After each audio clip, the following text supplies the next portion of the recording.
Welcome to episode 31 of 1530.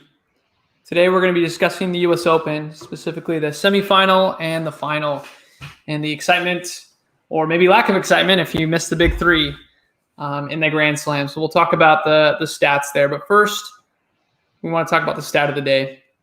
So the stat of the day that we have is 4 consecutive finals that have gone to 5 sets. So this is the first time in Grand Slam history.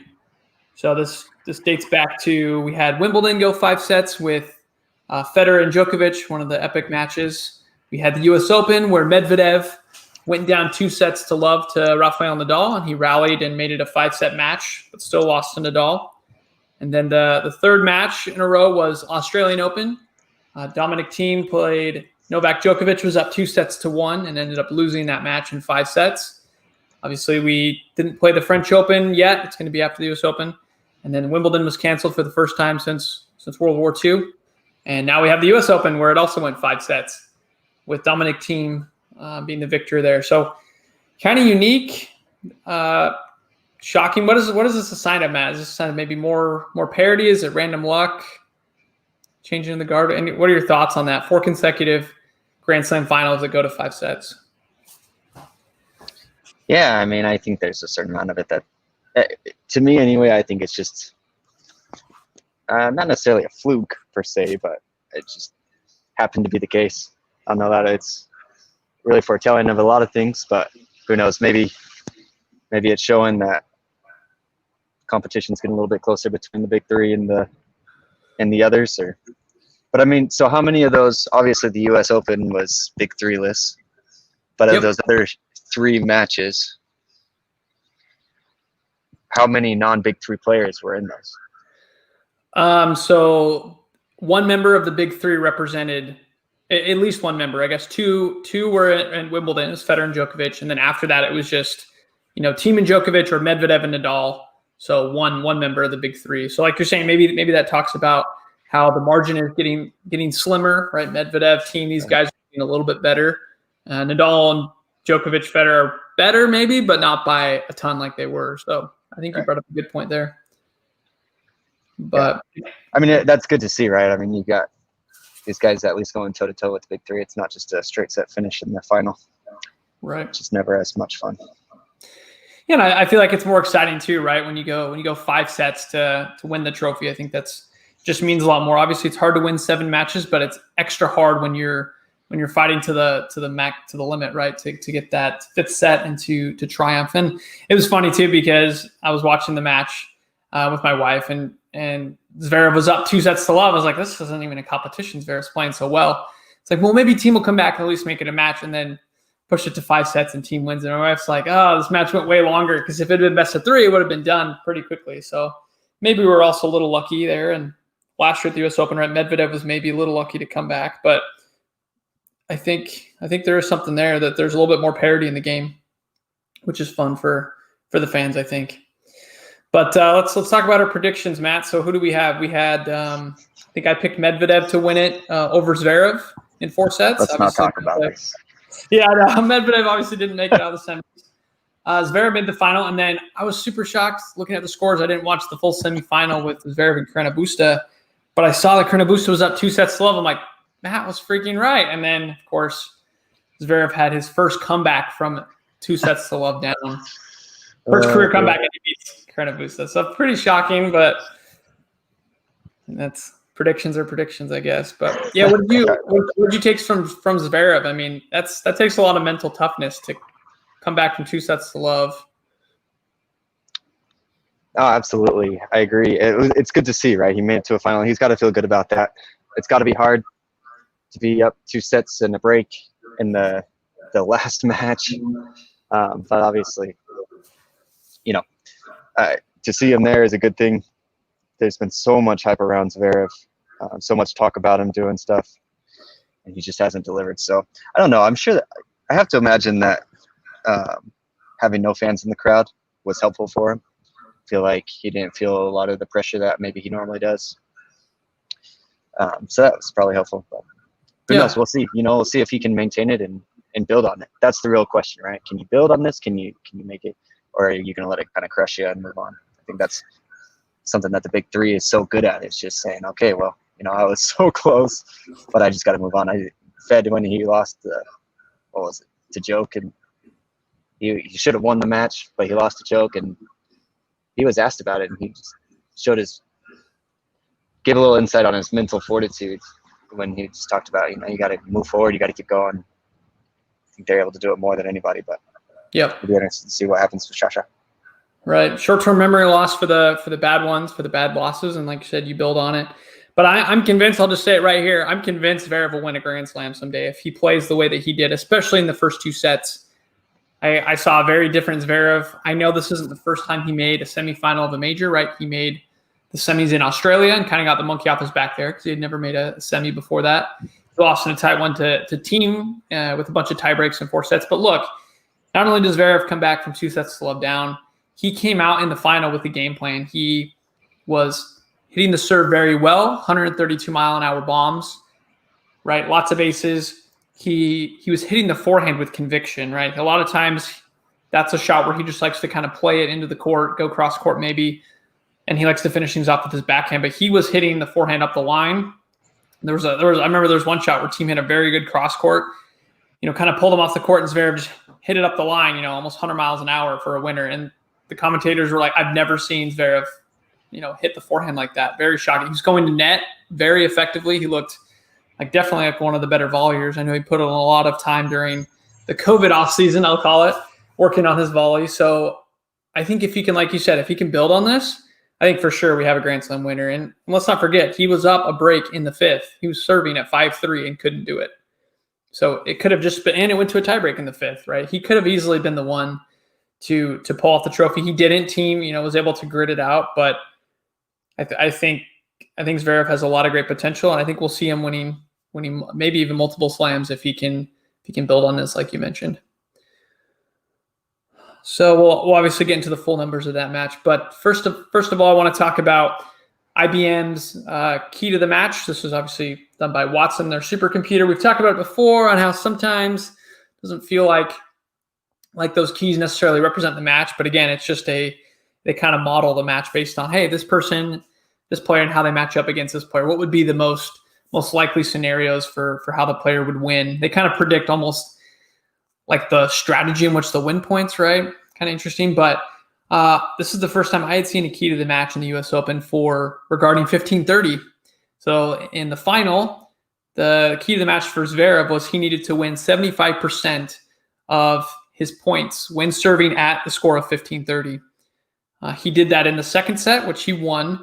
He didn't do that in the first set, which he also won. And of course, the rest of the match, he dropped the last 3 sets. But kind of interesting that maybe even Watson's catching on to 1530. It really is, an essential point. That's what our podcast is named after, right? Because, as the server, if you drop that 1530 point, you're setting up yourself for 2 break points. And nerves can come in, luck can come in. But if you can win that 1530 point and go back to 30-all, the server has a huge advantage at 30-all. So it really is kind of that, that pivot point there. It is an important point in tennis. And it's just interesting. I hadn't seen that as a stat for a key to the match. Maybe it's been there before, but I saw that in multiple, I think in the slam semis, the US Open, it was also a key to the match. So maybe Watson's going all in on 1530. I don't know, but thought that was interesting. Agreed. Glad to see that the computers are finally catching up to our genius. That's right. Let's see. So let's go ahead and cover the semifinals first of all, and then we'll go into our thoughts with. Obviously, this is Thiem's time. And we want to talk about Dominic Thiem and how he's become so great on the hard courts. But first, let's cover the semifinals. Now, what were your thoughts on? I don't know how much you were able to catch of it or see the scores. What were your thoughts on the semifinals? We had Zverev and Carreño Busta, and we had Thiem and Medvedev. Yeah, no, I mean, I was not able to watch them. But if you look at it, I mean, we talked a little bit about the Zverev semifinal. Carreño Busta had the 2-set lead. And he fell apart. I don't know. I mean, I'll let you break these down a little bit more. I mean, I'm not surprised that Zverev won. I'm not surprised that Thiem pulled it off. I'm surprised that Medvedev was just serving so poorly. Me too. Me too. And I think that in the end just really hurt him. Yep. It's hard to win when you can't get a serve in. But no, I agree. And we'll let's talk about that match first. The Thiem Medvedev. This was billed as this was really the final, right? Thiem and Medvedev are both the guys that had the highest odds of winning the tournament once Djokovic got knocked out. And the first set was really weird, right? So they were going back and forth, and it was tied, maybe 2-2. Then all of a sudden, the umpire. So what happened was Medvedev missed a serve, and it showed it on the screen that the commentator showed, right? He wasn't able to challenge because then his next shot he missed. And when he said, I want to challenge my own serve being out, the chair umpire wouldn't let him, which the commentators totally disagreed. They said, why couldn't Medvedev challenge? He did in a timely fashion. He did actually miss the serve anyways, so that and this was on a crucial point. I think it was either 30-all or maybe a 15-30. I don't remember. But this kind of threw Medvedev off, and then he started, chirping back at the chair umpire, and he went over to look at the mark, which if you cross the net and it's not during a changeover, that's apparently a violation. So he got a rule, basically a warning for violating that rule. So Medvedev got very chirpy. He didn't win another game in that set.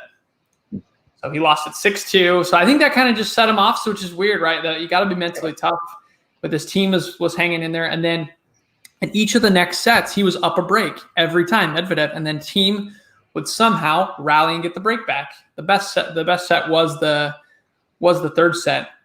But yeah, it was actually, predicted based on our serve factor. Like you said, Medvedev, we expected him to have a huge edge with the serve, which he didn't. Thiem was better than him by 17 points on the serve factor. And, this match was predicted to be a 4-set, a tight 4-setter based on this. And then in actuality, it was a 3 sets. It was a tight 3-setter. So kind of bummed for Medvedev. He couldn't hold the lead once he had the break on any of the sets. And then the first set, he kind of just gave it away because he had some mental lapses. But yeah, like we said, we'll get into the numbers. So Thiem was actually better at his first serve, points won at 79% to Medvedev at 76%, barely. But that's one thing where I thought Medvedev would have the advantage of the big serve and then maybe a big shot after that, or just an ace, And then on the second serve, points won, Medvedev was a very horrible 40%, and Thiem was 55%. So I think that right there is going to make your serve factors a lot different. So Thiem was just much better on the second serve, points won. Then if we continue on, break points, again, Medvedev was 15% worse on break points, converting them than Thiem was. Return points were pretty close. Medvedev was about 30%. Thiem was almost 40%, which it's hard to get ahead in your service games if you have that much pressure on you, if Thiem is winning that many return points. But overall, both guys were negative on the unforced errors. I kind of mentioned, these matches this was supposed to be billed as like the top match, right? The final one. And the quality, I guess, was there for Thiem for hanging in there and coming back, but there was a lot more errors than unforced, so maybe not as clean tennis. So I don't know, Matt, is that a factor of not having the big 3 there? And the guys are they don't know how to play, or what are your thoughts on that one? Yeah, that's a good question. I keep waiting to see somebody really put up any sort of consistent effort against the big 3. I don't think we've seen it. I don't think we've really seen much of that.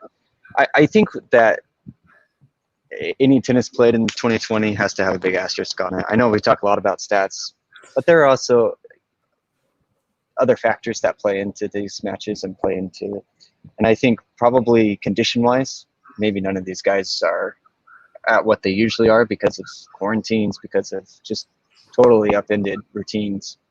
And so I have to imagine that part of, these Medvedev's serving 60% on his first serve and just really some funky numbers and high unforced errors. I have to imagine some of that is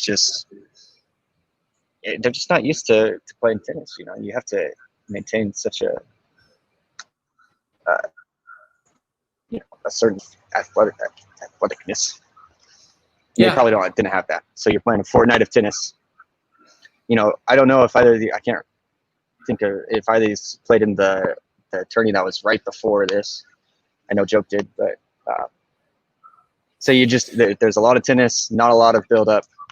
I have to imagine that played into a lot of kind of maybe the sloppiness that we saw in some of these matches, the final especially, and maybe some of these semifinal matches. Yeah. plays a role. I think that the big three are still out of reach. To answer your question more succinctly, I think if Joke hadn't deked himself, this would have been a walk in the park for him. These semifinals and even the final, playing Thiem in the final. I just don't see how this would have been any competition for him. Yeah. No, I think you bring up very valid points, right, with the conditioning. I think that's maybe almost why Thiem was so heavily favored. He played so many exhibitions all summer long. He stayed match fit.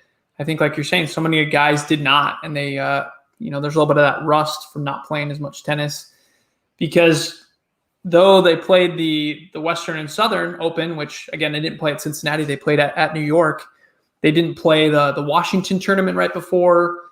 Obviously, Canada was canceled. The other hardcore tournament right before. So it's really only one tournament. And if you don't go very deep in Cincinnati, if you don't get your footing there, you might not get played into match shape, you could even say, or even just, used to your serving. So, and that's why I was concerned about Thiem. I didn't think he'd win the tournament because he played so poorly at Cincinnati. But I think part of that was just Krajicek, how he was able to be so offensive and just not give Thiem any time. I did also read an interesting article talking about how Thiem benefited from a slower court on Arthur Ashe. All the outside courts were much faster. Had he had to play it back there against the big server on the outside courts, it might not have gone so well for him, just like it didn't go well for him at the Western Southern Open. So I thought that was a very interesting point. But, little siren going on. No, it's all good. But I guess back to your point about the big three. So, these guys, they get in a semifinal and they know that there's a chance that they're going to win the title. And there's no Djokovic or Federer or Nadal to deal with. I think they almost get tentative. They don't know, do I play the role of the aggressor, or do I just, let the other guy miss? Now, on the flip side, if they are playing the big three, they know they have no choice. They can't just wait for the big three to miss. That's not going to happen. The big three will dictate. So I think you saw moments in matches, especially in the final, where Zverev, he came up with such a good game plan, and then for whatever reason, he started letting Thiem back in it. Didn't continue with his crisp volleys and his big forehands. Sometimes he would go to net, but it was just, he hit the volleys right back at Thiem. Thiem did end up hitting some great passing shots and whatnot. But yeah, I just feel like if Thiem or Zverev was playing against the big three, they would be going for their shots 100% of the time. And I think that's why Thiem has had such great success. He's beaten Nadal at the hard court in Australia. He's beaten Djokovic at the French Open, right? He can beat these guys, but he has to be playing good tennis. And so maybe with Zverev and Thiem, maybe the nerves, not know how to play, not being match fit, like you said, and then you just end up with a final that, it was still okay tennis, but there was a lot more unforced errors, maybe not as crisp of tennis as we're used to seeing. But I still enjoyed the final. I'm glad Thiem made it a match and was able to kind of come back. And then it was really anybody's match. I mentioned Zverev served for it at 5-3 in the final. Thiem served for it at 6-5 in the final. And then the tiebreak, both guys were cramping. And I was like, Thiem looks like he's cramping worse. I thought he was just going to lose based on that. But he was able to come back from a couple points down, a mini breakdown in the tiebreak and win. So Thiem's a fighter. And I got to give it to him. I'm super happy for him. I know he's had a lot of tough losses. He hasn't played bad in the French Open final. He didn't play bad at the Australian Open final, but he just hasn't gotten over that hump. So I wonder if this will build and he'll have even more confidence. But yeah, I guess I'm just excited for Thiem and excited for Zverev. I think the future of the sport is bright, but these guys got to get their confidence underneath them. So we're gonna. Yeah, I think you bring up a good point. Yeah, can I just mention something real fast? Was this the first slam final that Zverev's been in? Yes, it is. Right. So I think some of it may come down to that too. I mean, you're both cramping. You're both in in these similar situations. Thiem's been there though, right? Right. And so he's lost them all, but he finally, he said, "All right, I've had this experience before. I know what's going on a little bit, maybe a little bit better than Zverev," and so that may have propelled him a little bit more. Yeah. There in the end, down the road. Definitely. And on the flip side, right, you could think, well, Zverev, making his first Grand Slam final, if he would have won it, that would have been incredible, right? Most guys, they don't win their maiden Slam final. And think about Thiem, if he would have lost, that would have been his 4th loss in Grand Slam finals, which would have tied a dubious record for Murray, Ivan Lendl, guys that just can't, it took them a long time to win a final. Part of that was their level of competition, but, maybe part of it's mental. So I'm kind of glad for Thiem that he's not in that category because, we call him a young gun, but he's really not that young. I think he's 27. Zverev, Tsitsipas, these guys are actually, super young, 22, 23 in that range. So they have a lot of time. So again, that's maybe another reason why I'm excited for Thiem. So let's finish off the numbers and then we'll go through. We want to kind of summarize the U.S. Open. We'll talk about our the players that were the biggest surprises for us, maybe the biggest letdowns or disappointments, and maybe our favorite matches, and we can kind of conclude that way. But let's do some more talking of the numbers. And Matt, I feel like we should do a good job of explaining the serve factor to our listeners. We talk about it a lot. So again, it's a way that it's a one number that you can compare different players, and it takes into account their first serve percentage in, their first serve points won, and their second serve points won into one convenient number. And how I like to think of it is if you compare the two serve factors, you subtract them between the two different players that are playing. That's your serve factor differential, and that should tell you how tight the match is or was. If you have enough data, you can kind of predict it real time. And it just kind of gives you a good snapshot of the match, of how the match is being won. Now, it doesn't always turn out right. We had Zverev, Krena-Busta. Krena-Busta actually had a higher serve factor by 2 points, and he lost. So it does happen, especially when there's a lot of tie breaks.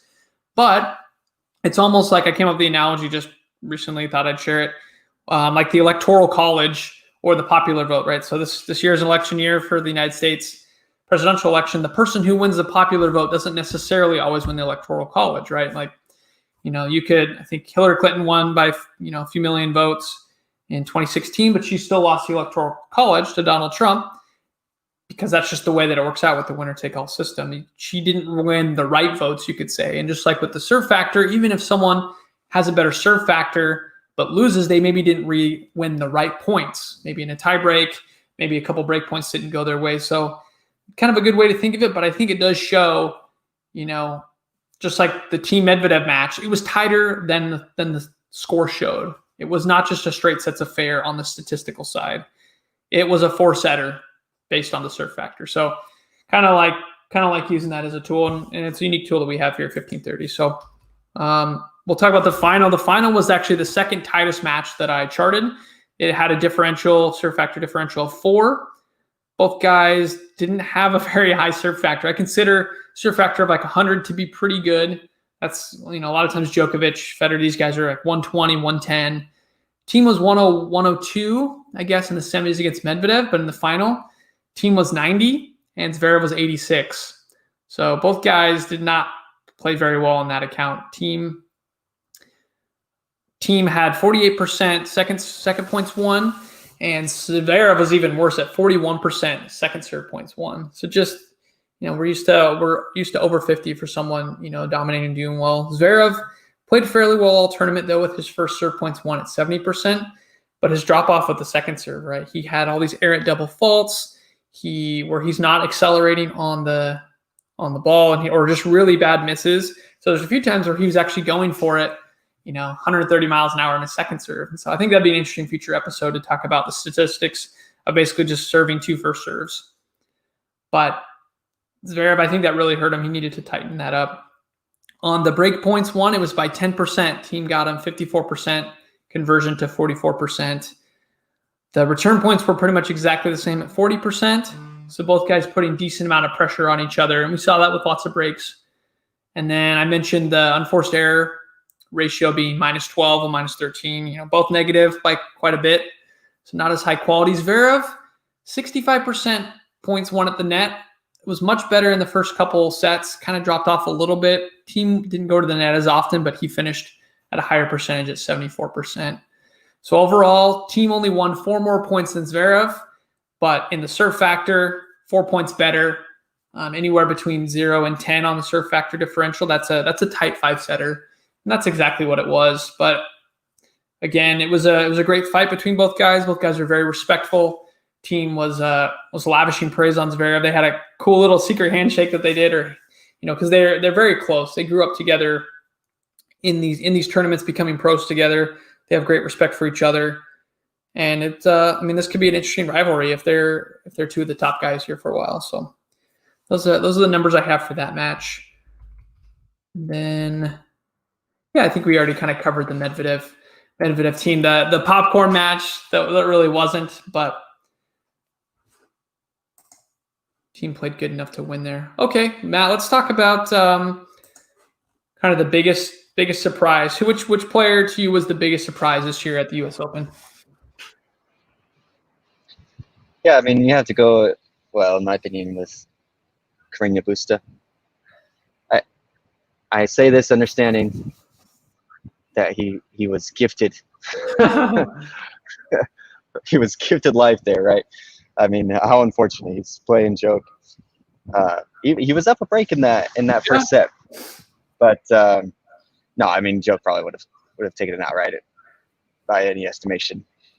But he was gifted that. So the reason I say Carreño Busta though is even though he didn't have to actually beat Joke, if you think about like March Madness, I'm a big college basketball guy. Sorry. And they had their giant tournament at the end of the year, and all these teams play, and it's just upset galore in the first rounds, right? Now, a lot of times what you'll see is that you may have like this crazy upset in the beginning, but they're going to lose in the next round. It's the worst. I'm a Duke fan.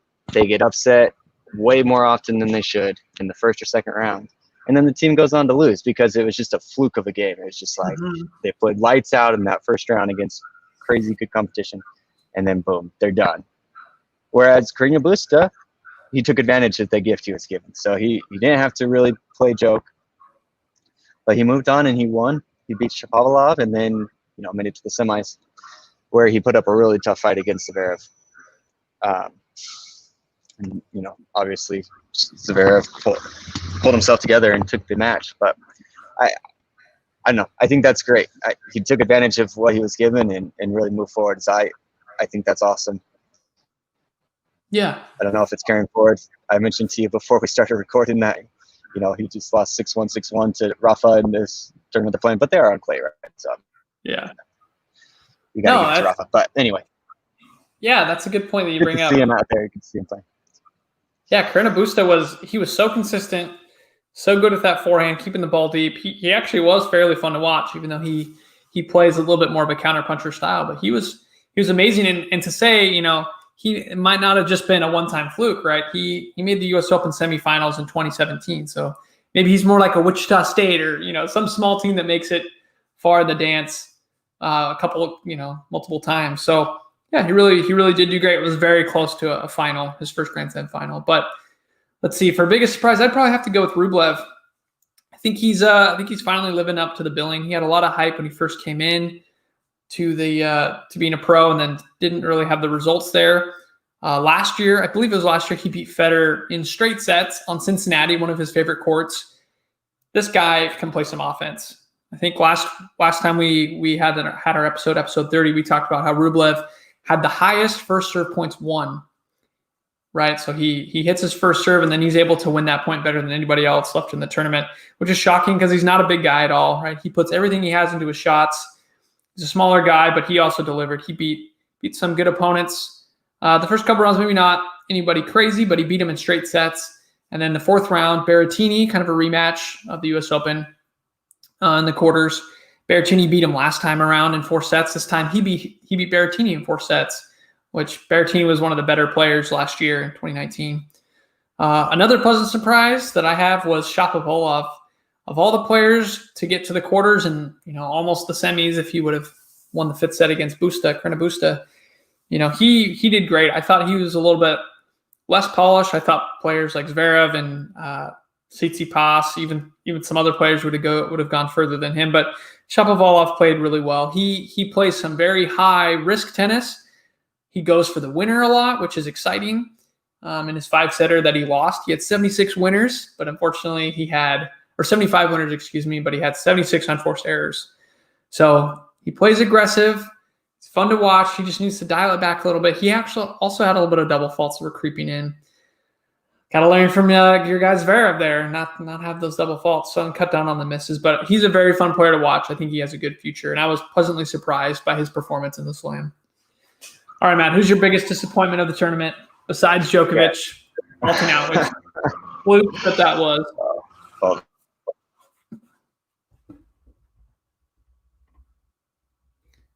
Guess I'll give my disappointment here first. So for me, I would say Tsitsipas.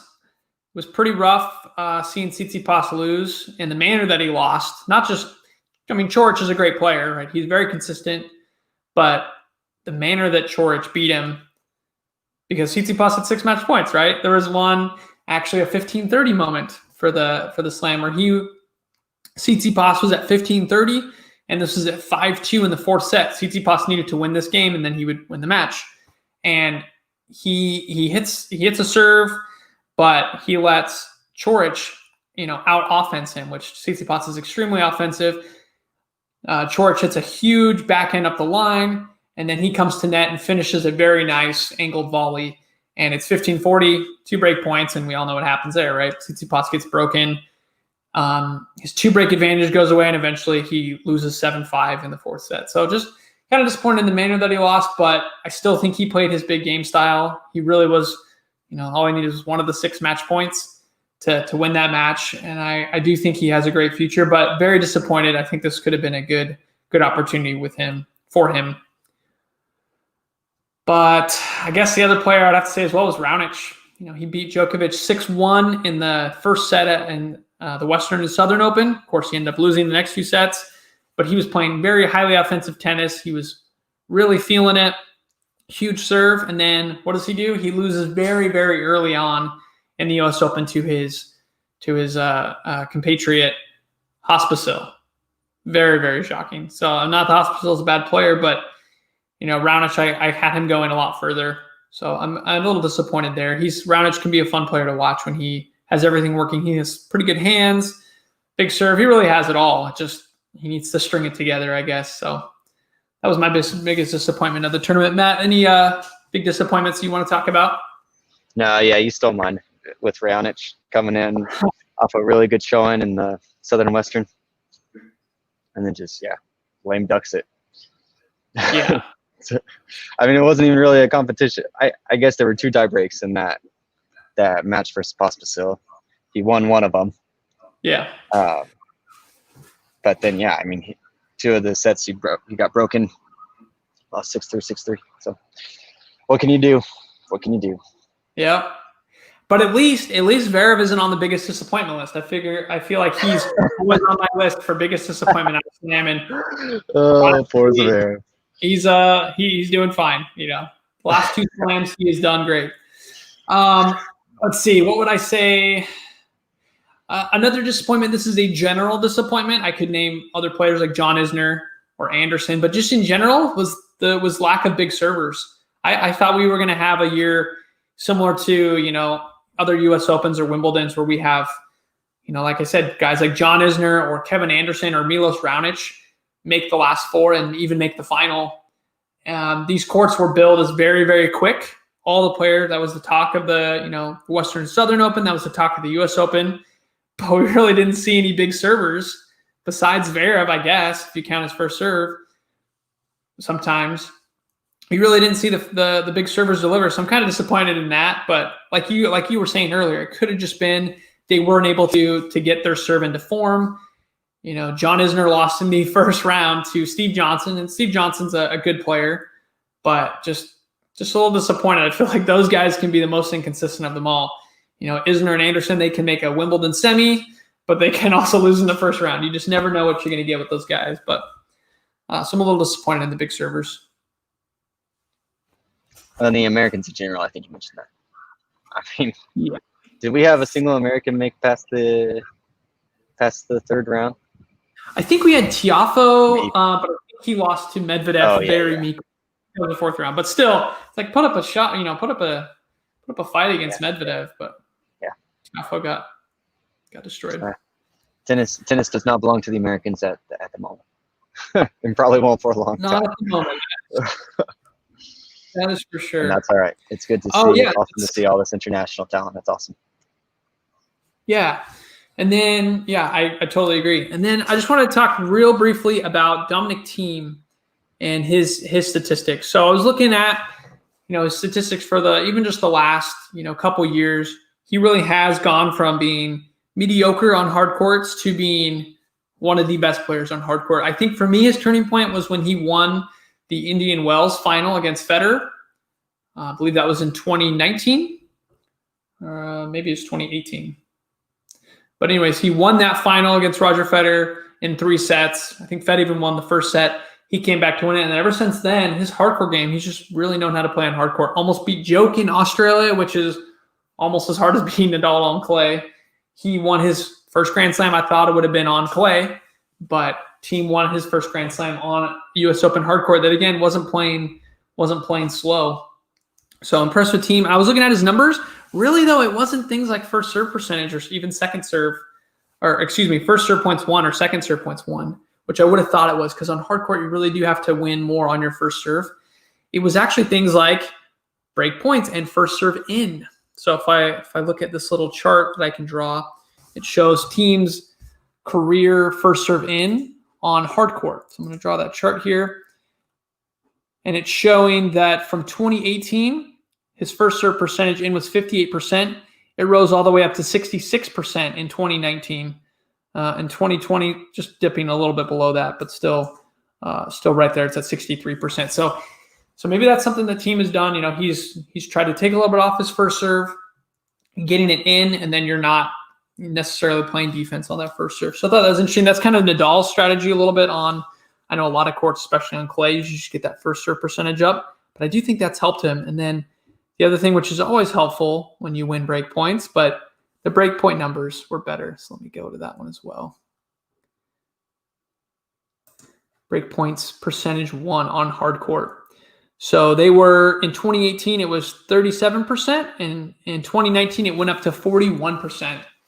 So that's a pretty big difference for tennis, right? It's only 4%, but that can mean the difference between losing in 5 sets and winning in straights if you're just converting those breakpoint opportunities that you get. But really, besides that, I couldn't see much difference in Thiem's game, even though I know he's gotten dramatically better on the hard court. And maybe it's just harder to tell some of it stylistically, right? He's just going for it more, not just rolling the ball in. He's hitting the ball much harder. He's doing better at net when he goes there to finish the ball. So just wanted to do a brief shout out to Thiem. That I think it is his time to do better, and we'll see if he can continue to build, especially on the hard court. I think he's been an interesting player there. And Matt, now it's clay court season for you. Kind of weird having clay court here in the fall, huh? This is going to be interesting. Yes, It's the best season of all. No matter when in the year it is. I was starting to wonder if it's going to make a difference for Rafa being a different time of year, but so far his results say otherwise, right? So far, so good. So far, so We'll good. see. He's actually, according to Ultimate Tennis Statistics, Joke is favored to win the tournament they're playing in right now. Interesting. Is it because of the draw? I haven't looked much at the draw. Is it? I haven't either. It's maybe. Huh. Yeah, I just saw the line at top. They showed obviously Rafa's second, but it's like a 10%. I think Joke's at like 40% and Rafa's at 30 or something. Huh. It's a bit of a difference. That is a big difference. That'll be weird to see. I wonder how a player, Tsitsipas is one of those weird players, kind of like Stan, where he plays really well on the clay and the hard court. Tsitsipas on his Ultimate Tennis Stats says that he likes really fast courts and clay. It's like, those don't go together. But he's a fantastic player. He had the memorable match against Wawrinka in the Roland Garros. I think it was 4th round, went to 5 sets, like 8-6 in the 5th. Tsitsipas keeps having these epic matches and then is on the losing side of it. So I don't know what that is, to tell you the truth, but he needs to come out of it. Like I said, that was probably my favorite match of the tournament. Was the Coric Tsitsipas match, as far as quality and excitement, and Coric just playing mentally tough, coming back from 6 match points. So what was your favorite match, Matt? Any could have just been highlights or moments. Is there a favorite match that you had? Yeah, my favorite match was when Djokovic got disqualified. Just joking. No. No, I will stand on the hill that joke should not have been disqualified for that, and possibly other players, named something like Fed, may not have been disqualified had they been in Joe's shoes there. Interesting, huh? Yeah. Well, Anyway, Kyrgios is joking of how many years he would be banned from the sport had he done that. I saw that. Yeah, right on. No, I'm just joking. I mean, I think it was nice that it provided new blood, and it kept Fed and Nadal safe in the total slam numbers. Oof. Yeah, but you got to feel for the guy. Maybe he'll learn from it. Definitely. Well, it's been an exciting U.S. Open, first one without having the big three win it. I think in our last year's wrap up, we were talking about would the next gen or would the young guns win a slam in 2020? We were right. They did win one, but just not the manner that we thought they would win it. So I guess we have that checked off our list, unless you don't want to count Thiem as a next gen, and then I guess they still haven't won one. But interesting times. Yeah. So the French Open, that's going to be in a couple weeks, right, Matt? That'll be crazy to see if Nadal can win. What will it be? His 13th? I think his 13th Roland Garros. I thought this was 14. 14, yeah. Either way, just ridiculous. Ridiculous the amount that he's won. Well, that's all we have here from 1530. Please visit us at cognitionsphere.com. Our theme music is brought to us by Kevin MacLeod with excerpts from his song Cool Rock. And please just share our podcast with a friend, especially a friend that would love tennis. And we'd appreciate that. And until next time, we will see you on the court.